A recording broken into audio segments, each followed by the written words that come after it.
Doctor Ambedkar ने कहा था कि हिंदू धर्म मानवता के लिए हानिकारक है, खतरनाक है, इसीलिए मैं उसका त्याग कर रहा हूँ। ठीक है। और डॉक्टर अंबेडकर ने कहा था कि मैं राम और कृष्ण, जिन्हें भगवान के अवतार माना जाता है, उनमें मैं कोई विश्वास नहीं करूंगा। गौरी गणपति, इनमें भी कोई विश्वास नहीं करूंगा, हिंदू देवी देवताओं में।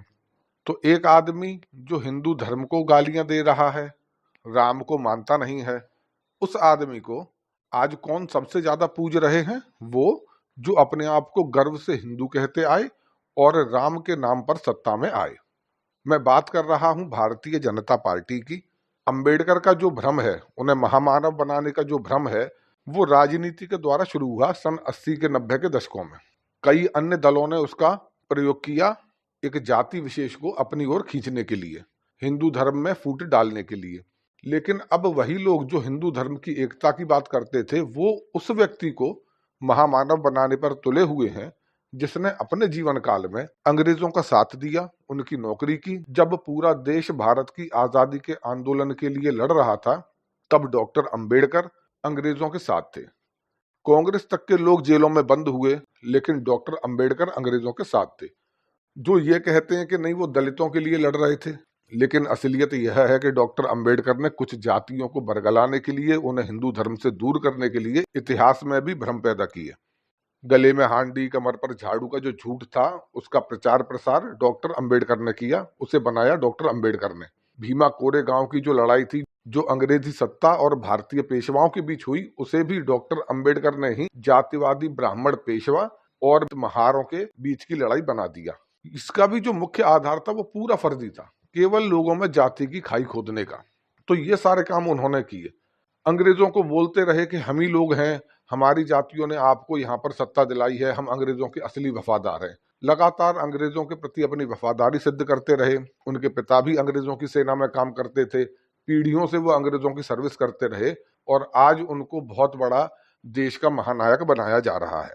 आगे तक के लिए देश के अंदर जाति की इतनी बड़ी गहरी खाई बनती, जिसे डॉक्टर अंबेडकर बनाने वाले थे। पूना पैक्ट करके उसे रोका गया।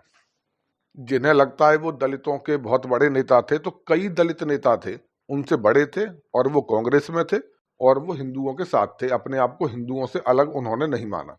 लेकिन डॉक्टर अंबेडकर इस काम में लगे रहे, और एंड में आकर उन्होंने हिंदू धर्म छोड़ भी दिया, और बुद्धिज्म को भी ऐसा विकृत कर दिया कि एक नई धारा बना दी बुद्धिज्म के अंदर। वे लोग जो असलियत में बुद्धिस्ट होते नहीं है, बस हिंदू विरोधी होते हैं और बुद्धिस्ट का मुखौटा लगा लेते हैं। आज विडंबना ये देखिए कि जिन लोगों से हिंदुओं को उम्मीद थी कि वो कम से कम बच्चों को असली इतिहास बताएंगे, वो भी उसी काम में लग गए हैं। वो डॉक्टर अंबेडकर को बहुत बड़ा महामानव बनाते हैं, वो डॉक्टर अंबेडकर को संविधान का शिल्पी बनाते हैं, जबकि सब जानते हैं कि संविधान सभा ने संविधान को बनाया था। लेकिन ऐसा भ्रम बना दिया गया था बीच में कि डॉक्टर अंबेडकर ने ही संविधान को बनाया है। अब उसी का पोषण हिंदूवादी पार्टियां कर रही हैं, और तो और उनके जो बड़े हिंदूवादी नेता हैं, वो भी यही काम कर रहे हैं। संविधान के बारे में जो भी थोड़ा बहुत जानता है, उसे ये पता होगा कि लगभग 300 लोगों की संविधान सभा ने संविधान बनाया। उसमें पहली बार में तो डॉक्टर अंबेडकर चुन के आ भी नहीं पाए थे। बाद में कांग्रेस ने जैसे तैसे करके उनको उस संविधान सभा में लाया। इसके अलावा हमें यह भी जानना चाहिए कि संविधान बनाने की क्षमता भारतीयों पर कैसे आई। वो आई उन लोगों के बलिदान से जिन्होंने भारत का मार्ग आजादी की ओर प्रशस्त किया था। शहीद भगत सिंह, चंद्रशेखर आजाद, ऊदा देवी, बिरसा मुंडा, इन सब लोगों की शहादत से आई। सुभाष चंद्र बोस, उनकी आजाद हिंद फौज, इनके द्वारा आई। लेकिन आज उनके नाम कहाँ हैं संविधान दिवस के दिन? कहीं भी नहीं। उस संविधान सभा के अध्यक्ष थे डॉक्टर राजेंद्र प्रसाद। अगर आप अध्यक्ष का नाम ही लेना चाह रहे हैं, तो फिर संविधान सभा का मेन जो अध्यक्ष है, उसका नाम लीजिए कि उन्होंने संविधान बनाया। लेकिन नहीं, उनका नाम नहीं लेंगे। कई सारी कमेटियां थी, उसी में एक ड्राफ्टिंग कमेटी थी, उसमें भी 13-14 लोग थे, उनमें एक अध्यक्ष थे अंबेडकर। तो एक कमेटी का अध्यक्ष जो ड्राफ्टिंग का काम कर रहा है केवल, उसको आप बता रहे हैं कि नहीं, इसी ने संविधान बना दिया पूरा। ऐसा भ्रम बना दिया गया, मान लो अंबेडकर नहीं होते तो संविधान बनता नहीं, या अंबेडकर को ईश्वर ने ऐसी शक्तियां दे दी कि वो कागज पर जो लिखते जाएंगे वही देश का तकदीर बनता चला जाएगा, इसलिए संविधान बना। ये भ्रम फैलाया उन लोगों ने जो जाति की राजनीति कर रहे थे। डॉक्टर अंबेडकर भी अपने टाइम पर अपने आप को जाति की राजनीति में ही सीमित करे हुए थे। वो अपने आप को महारों का नेता बनते थे।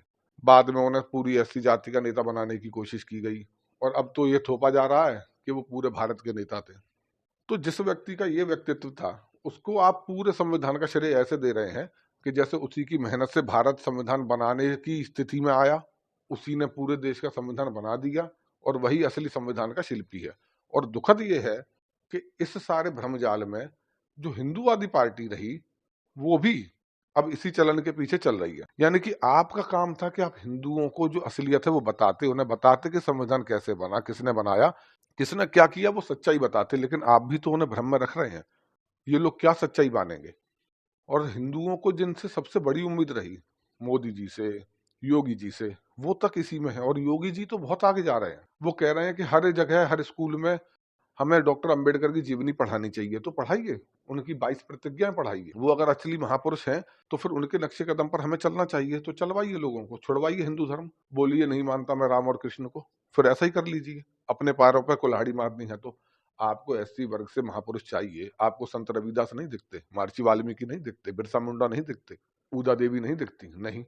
आप उनको क्यों अपना महापुरुष बना रहे हैं जिन्होंने हिंदू धर्म को तोड़ने का काम किया? आप क्यों ज्योतिबा फुले और अंबेडकर को अपने बाबा साहब बना रहे हैं? योगी आदित्यनाथ कहते हैं कि हर जगह पर अंबेडकर की तस्वीर लगनी चाहिए सरकारी कार्यालय में, नहीं तो कार्रवाई होगी। आप चाहते हैं कि बच्चों को स्कूल में उनकी जीवनी पढ़ाई जाए, जहां पढ़ाया जाएगा डॉक्टर अंबेडकर के द्वारा गढ़े गए फर्जी उत्पीड़न के किस्से, और फूट डलेगी हिंदुओं में। हिंदुओं में जो सो कॉल्ड सवर्ण जाति के हैं उन्हें लगेगा कि हमारे पूर्वज बड़े बदमाश थे। जो सो कॉल्ड दलित जाति के हैं उन्हें लगेगा कि अरे देखो इन्होंने हम पे बहुत अत्याचार किया है। लेकिन जो आप लिखेंगे अंबेडकर के नाम से, जो अंबेडकर ने बोला, उसमें 80% फर्जी बातें होंगी उनकी। क्यों? क्योंकि उन्हें राजनीति करनी थी, उनका समाज सेवा से क्या लेना देना। लेकिन आज आप उन्हें महापुरुष बनाएंगे तो ये होगा हिंदुओं के संग, मति भ्रम नहीं होगा उन्हें। संविधान जो दिवस हुआ 2025 में, उसमें अन्य पार्टियों ने तो भी और लोगों को याद कर लिया, लेकिन भारतीय जनता पार्टी के लोगों ने मुख्यतः डॉक्टर अंबेडकर को, और योगी जी और आगे, उन्होंने तो लगभग केवल ही केवल डॉक्टर अंबेडकर को याद किया। और फिर 1 दिसंबर को अखबारों में भी अलग से निकलवाते हैं डॉक्टर अंबेडकर के लिए। इतना क्यों? एक आम हिंदू जो नहीं जानता इतिहास को, जो नहीं पढ़ा है, वो क्या सोचेगा? वो सोचेगा अरे ये तो बहुत अच्छे आदमी रहे होंगे। योगी जी कह रहे हैं हिंदुओं के लिए बहुत महान आदमी रहे होंगे, इस देश के लिए कोई महान आदमी रहे होंगे। फिर जब वो इतिहास में खंगालेगा कि डॉक्टर तो कहते थे कि हिंदू धर्म बहुत बुरा है, इनके लोग बहुत बदमाश हैं, जातिवादी हैं, नालायक हैं, गले में हांडी, कमर में झाड़ू बंधवाते थे, तो उन बातों को सच मानिए, सच मानिए फिर इस बात को। तो फिर हिंदू धर्म खराब हो गया, फिर अंबेडकर की तरह छोड़ना पड़ेगा। राम और कृष्ण को खराब मानिए, और रिडल्स ऑफ हिंदुइज्म में पढ़ लीजिए, उन्होंने राम और कृष्ण के बारे में कितना गंदा लिखा है। तो इस दोगलेपन में, इस दोराहे में हिंदुओं को मत डालिए। आप उनके नेता हैं, सच्चाई बताइए।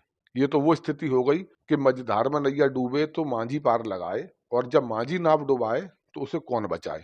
हिंदुओं की नैया डांवाडोल थी, वैसे ही उन्होंने मांझी बना के आप लोगों को चुना। अब जो मांझी बनकर आए हैं वो वही काम कर रहे हैं जो हिंदुओं की इस नैया को डुबोने के काम में लगे हुए लोग थे। तो आप तो उसी काम में लग गए। मेरा विनम्र निवेदन है, जो हिंदू हैं वो किसी के पीछे अंधे बनकर ना चले। आपने जिनको नेता बनाकर भेजा है, अगर वो गलत कर रहे हैं तो उसका विरोध करिए। वो अगर गलत लोगों को आपके ऊपर महापुरुष बनाकर थोप रहे हैं तो उसका विरोध करिए। आप बताइए कि हम लोग अंधे और बहरे नहीं हैं, हम किसी के गुलाम नहीं हैं कि पूंछ हिलाते हुए आपके पीछे चलेंगे। आप ठीक काम करेंगे, हम आपके साथ हैं। आप गलत करेंगे, हम आपके विरोध में हैं। इस भ्रम को निकालिए कि कोई पार्टी की वजह से हिंदू यहाँ पर है। हिंदुओं की वजह से पार्टियां बनी हैं, और उन्हें इस बात को ध्यान रखना चाहिए कि जिन लोगों ने हिंदुओं का बेवजह अपमान किया है, जो हिंदू विरोध में लगे रहे, जो इस देश के विरोध में लगे रहे, इसकी एकता और अखंडता के विरोध में लगे रहे, उन लोगों को हम महापुरुष नहीं मान सकते। जो अंग्रेजों के काम में लगे रहे, वो इस देश के आदर्श नहीं हो सकते। धन्यवाद।